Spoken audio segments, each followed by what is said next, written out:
Viral video di TikTok, seorang perempuan bernama Yesi bercerita bahwa H-3 pernikahannya harus gagal atau batal karena mempelai laki-laki menikah dengan perempuan lain yang dijodohkan sama orang tuanya. Awalnya netizen kasihan sama Mbak Yesi ini karena di TikToknya itu juga ditampilin dia udah bikin undangan, kemudian undangannya dibakar sama dia karena batal nikah itu tadi.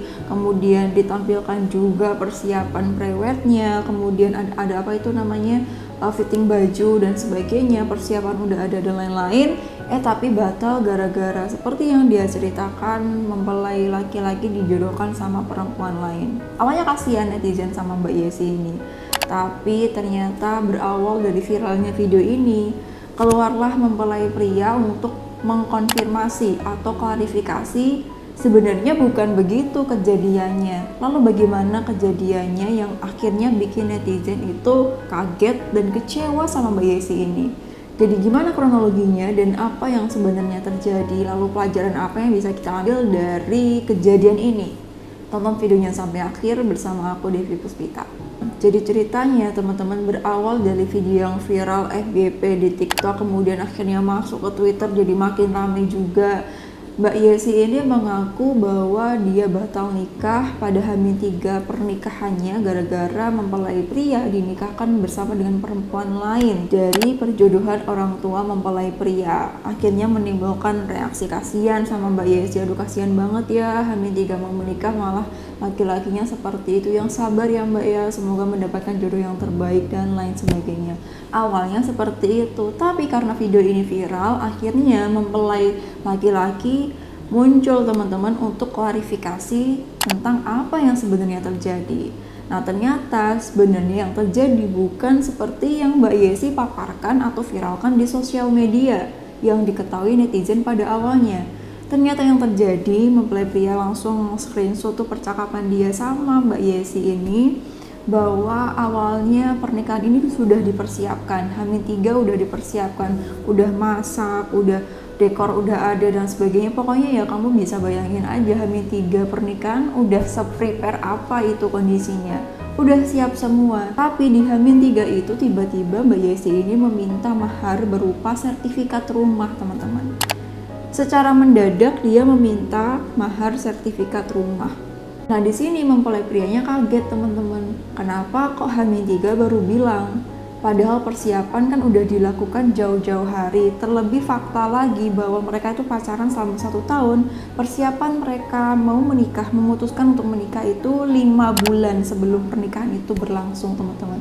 Ada waktu selama itu, tapi kenapa H-3 itu baru bilang? Akhirnya terjadilah komunikasi di antara mereka berdua di percakapan WhatsApp yang aku tampilkan ini. Mereka ngomong dalam bahasa Sunda teman-teman, yang intinya perempuan ini pokoknya harus minta sertifikat rumah sebagai mahar. Kalau enggak batal nggak apa-apa pernikahannya, dia bilang seperti itu. Dan di sini ada satu poin yang bikin agak prihatin dan ini buat pelajaran kita juga teman-teman. Ada perkataan dia bilang dapat ilmu tentang mahar dan sebagainya itu dari video TikTok. Aku lihat di video TikTok kalau bla bla bla dan sebagainya. Nah ini pelajaran buat kita teman-teman. Sumber ilmu yang kita dapatkan, oke, sosial media sekarang itu memang luar biasa sekali, kita bisa belajar dari sana. Tapi untuk dapat sumber pun kita juga harus pastikan sumber ilmu yang kita dapatkan ini apakah dapat dipercaya atau tidak. Dari orang yang seperti apa, dari orang dengan kualitas ilmu segimana. Kita perlu cek itu teman-teman, jangan asal kamu lihat kemudian kamu telan gitu aja. Ibarat kata nih, lihat makanan belum dicuci, belum apa, nggak tahu itu dari mana langsung dimakan. Apalagi ilmu, kita juga apalagi ilmu ya, ini penting banget. Karena gini, di TikTok, Instagram atau apapun itu orang bisa ngeposting apa saja yang mereka mau. Misalnya contoh ya, orang yang tidak punya ilmu tentang pernikahan, kemudian untuk meningkatkan viewers atau meningkatkan followers, kemudian dia bikin postingan yang kontroversial, yang bikin menimbulkan reaksi atau sensasi. Dia bikin tulisan quotes misalnya, kata ini contoh aja ya, Najwa Shihab pernah bilang kalau misalkan perempuan itu bla bla bla dan sebagainya. Dia nulis seperti itu, padahal faktanya Mbak Najwa Shihab itu nggak pernah ngomong seperti itu. Langsung percaya, akhirnya apa? Tersesat. Apalagi ini ilmu tentang pernikahan tuh jangan asal comot aja. Aku rekomendasikan kalau kamu mau ilmu tentang pernikahan yang muslim dari Ustadz Khalid Basalamah, itu ada bab tentang pernikahan dari 1 sampai sekian yang bisa kamu pelajari. Dan ini bersumber dari Al-Quran yang sudah disampaikan sama orang yang berilmu ya. Kemudian ada Ustadz Muhammad Nuzul Zikri, ada Ustadz Firanda atau Ustadz yang lain, Ustadz Syafiq Riza Basalamah, itu juga bagus banget. Silahkan kamu cari dari sana, bukan dari TikTok yang asal kamu comot quotes dari siapa itu nggak tahu yang bikin. Oke, kita balik lagi ke cerita. Mbak Yesi ini tetap kekeh meminta sertifikat rumah, teman-teman. Akhirnya mempelai pria memberikan respon bahwa pernikahan batal nggak masalah. Kalau memang memaksakan seperti itu, pernikahan batal tidak masalah. Hingga akhirnya itu terjadi, pernikahan dibatalkan, tapi resepsi tetap berlangsung untuk menghormati tamu yang hadir karena mempelai pria sudah menyebarkan 1000 undangan. Jadi ceritanya itu mereka masing-masing dari mempelai perempuannya yang menentukan kalau mempelai pria itu harus menyebarkan 1000 undangan, dan dari mempelai perempuan juga menyebarkan 1000 undangan. Tapi menurut keterangan dari mempelai laki-laki, yang menyebarkan undangan itu hanya dari mempelai pria aja, sementara mempelai perempuan ini tetap menyimpan undangannya dan gak disebar, malahan di video TikTok itu dibakar sama dia. Mana semua biaya pernikahan ditanggung oleh mempelai laki-laki tanpa membebani mempelai perempuan dan keluarganya sedikit pun, teman-teman. Dari mamah mempelai pria ini sebenarnya menyanggupi, oke nggak apa-apa, yang penting pernikahan tetap berlangsung. Tapi di sini alhamdulillahnya Mas Rian ini masih diberikan kesadaran oleh Allah untuk masih menggunakan logika ya teman-teman. Dia merasa kasihan sama mamanya karena rumah itu milik mamanya dan dari jerih payah mamanya, sehingga dia nggak mau itu bikin mamanya sedih. Hingga akhirnya dia memilih untuk batal aja nggak apa-apa. Hingga selanjutnya resepsi pernikahan tetap berlangsung untuk menghormati tamu undangan yang ada, mempelai pria di sana tanpa adanya mempelai wanita. Untuk menutupi itu, akhirnya dari pihak mempelai pria itu meminta saudaranya untuk mendampingi mempelai pria ini di pelaminan dalam hal ini agar pesta itu tetap berlangsung tanpa adanya akad pernikahan. Jadi orang itu taunya ini tetap pernikahannya tetap berlangsung, namun tanpa mereka tahu kalau sebenarnya mempelai perempuan itu gak jadi gitu teman-teman. Nah dari sini wajar banget kalau mempelai pria beserta keluarganya kecewa karena gimana ya, udah prepare apa aja makanan, kemudian untuk prepare makanan itu pasti juga minta bantuan tetangga, biasanya seperti itu untuk masak dan sebagainya. Dekor udah ada, kemudian ada undangan sudah dicetak, bahkan sudah disebar yang dari mempelai prianya, ditambah juga ada foto prewed, kemudian mungkin udah sewa make up untuk pernikahan dan sebagainya. Persiapan sudah dilakukan sebanyak itu, tapi gagal atau tidak jadi menikah. Kecewa, sedih, itu normal banget buat dirasain. Tapi pelajaran positif atau sisi baiknya yang bisa kita ambil dari kondisi ini adalah, yang pertama, Allah menyelamatkan mempelai pria dari perempuan yang manipulatif. Perempuan seperti ini adalah ciri-ciri perempuan yang manipulatif. Contohnya apa? Di awal aja dia udah keluar-keluar ke sosial media dan playing victim, merasa bahwa dirinya sebagai korban padahal kondisinya tidak seperti itu. Membuat cerita seolah-olah dirinya yang menderita, membuat cerita seolah-olah dia yang menjadi korban untuk menimbulkan reaksi simpatik atau bahkan empati dari masyarakat atau dari netizen Indonesia.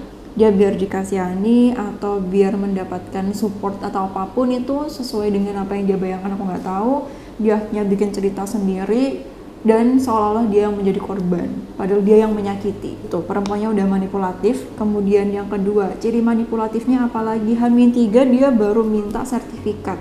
Mungkin ya teman-teman, mungkin menurut dia ketika dia meminta itu dadakan, mempelai pria itu mau gak mau menyanggupi karena memang udah prepare, tapi ternyata dia salah. Untungnya di sini mempelai pria atau Mas Rian ini dia tegas dan juga punya pendirian, sehingga gak masalah batal. Allah pasti kasih yang lebih baik daripada yang dia pikirkan sebelumnya. Itu poin yang pertama. Jadi sisi baiknya Allah menyelamatkan mempelai pria dari perempuan yang manipulatif. Soalnya nih, kalau misalkan dibiarkan berlanjut sampai menikah, itu bisa lebih parah lagi. Mempelai pria sudah berusaha untuk memberikan yang terbaik dan sebagainya, tapi dari sisi perempuan masih merasa kurang. Ini tentu akan membuat rumah tangga itu menjadi tidak damai ya, tidak tenang. Coba bayangkan gimana kondisinya kalau misalkan berlanjut ke rumah tangga. Ini tentu akan menimbulkan rasa sakit yang lebih dalam lagi pada mempelai pria. Kemudian poin yang kedua, rasa kecewa, rasa sakit yang dirasakan oleh mempelai pria ini mungkin ya cara Allah untuk membuat mempelai pria ini biar selanjutnya kamu lebih selektif lagi ya kalau memilih pasangan, hingga akhirnya dia berhati-hati atau memilih pasangan dengan baik karena pengalaman yang pernah didapatkan sebelumnya tidak menyenangkan, dan Allah takdirkan bersama perempuan yang lebih baik juga. Karena sekali lagi perempuan yang baik akan dibersamakan dengan lelaki yang baik, dan perempuan yang keji dibersamakan dengan lelaki yang keji juga. Jadi mungkin ini adalah cara Allah ya untuk menyelamatkan, meskipun harus melalui luka, harus melalui rasa sakit. Tapi kadangkala kita memerlukan rasa ini, ibarat kata nih kayak obat teman-teman. Obat itu memang gak enak, obat itu memang pahit, tapi dia menyembuhkan. Jadi semoga mempelai pria dibersamakan dengan orang yang lebih baik lagi ke depannya.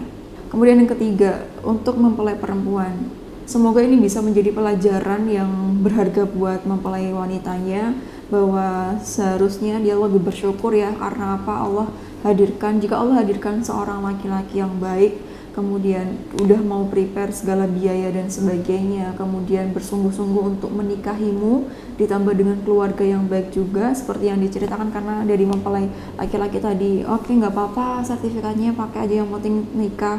Atau contoh lain adalah ketika pernikahan ini batal terjadi, dari mempelai pria berusaha untuk menutupi itu agar tidak menjadi aib bagi mempelai perempuan, karena pasti orang tanya kan, loh ini nggak jadi nikah, mana mempelai perempuannya, kenapa?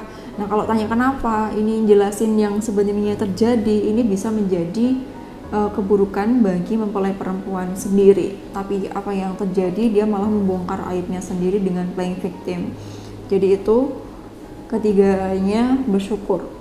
Ini pelajaran buat kita juga sih teman-teman, bahwasanya ketika Allah hadirkan laki-laki atau pasangan yang baik buat kita dan keluarga yang baik juga, itu ya dijaga, itu ya disyukuri dengan menjaganya itu tadi, bukannya malah melukai. Karena ya seperti yang kita tahu, orang baik memang banyak ya, tapi yang sudah dipertemukan itu pasti nunggu waktu dan sebagainya. Jadi syukuri orang-orang baik yang ada di sekitar kamu, jangan disia-siakan, karena kalau misalkan sudah terlanjur seperti ini, menyakitinya dan sebagainya, kita nggak tahu luka itu kapan sembuhnya gitu. Jadi seperti itu teman-teman, beberapa pelajaran bisa kita pelajari, dan dari kejadian ini mempelai pria adalah contoh laki-laki yang punya prinsip. Kalau tidak sesuai atau dalam arti sudah aneh dan red flag, ibaratnya warning, itu udah selesai aja, jangan diterusin, nanti bisa berbahaya. Maka dari itu kita wajib minta tolong sama Allah selalu agar dibersamakan dengan orang-orang yang baik dan dilindungi dari orang-orang yang buruk gitu. Begitu juga diri kita, semoga Allah bimbing untuk terus mau memperbaiki diri dan berproses untuk jadi orang yang lebih baik juga. Jadi seperti itu teman-teman, sampai jumpa di video selanjutnya. Buat kamu yang mau menikah, semoga Allah bersamakan dan nikahkan dengan orang yang baik, soleh dan solehah, sehingga rumah tangga sakinah mawaddah warahmah gitu. Amin ya rabbal alamin. Sampai jumpa di video selanjutnya bersama aku Dewi Puspita. Wassalamualaikum warahmatullahi wabarakatuh.